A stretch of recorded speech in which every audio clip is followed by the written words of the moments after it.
దీంతో పూజారి మళ్ళీ పూజ స్టార్ట్ చేస్తారు. భద్రావతి కంగారు మాత్రం తగ్గదు. పూజ పూర్తి కాగానే కుంకుమ ఇస్తూ అమ్మా మీ భర్తల నుదుట సింధూరం పెట్టించుకొని భర్తల ఆశీర్వాదం తీసుకోండమ్మా అంటాడు పూజారి. దీంతో అందరూ కుంకుమ పెట్టించుకుంటారు. అమ్మా నువ్వు కూడా నీ భర్తతో ఆశీర్వాదం తీసుకోమ్మా అని ప్రేమతో అంటాడు పూజారి. పర్లేదండి అంటుంది ప్రేమ పొగరగా. అలా అనకూడదమ్మా.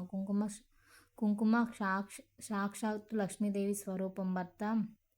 భార్య కుంకుమ పెట్టించుకుంటే ముక్కోటి దేవతలు సౌభాగ్యవతగా ఉండమని దీవిస్తారు. భర్త ఆయుష్ ఆరోగ్యాన్ని పెంచుదామన్న ఈ కుంకుమ బొట్టు, భర్త క్షేమాన్ని, భార్య దీర్ఘ సుమంగళితనాన్ని ఈ కుంకుమ బొట్టు.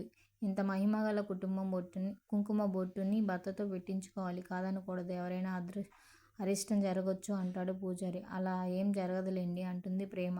ఏంటి ప్రేమ నువ్వు? భర్త ఆరోగ్యాన్ని ఆయుష్ని మంచిది కాదని పూజారి గారు అంతలా చెప్తుంటే అర్థం చేసుకోకుండా మూర్ఖంగా చేస్తావేంటి అని అంటుంది వేదవతి బాధగా.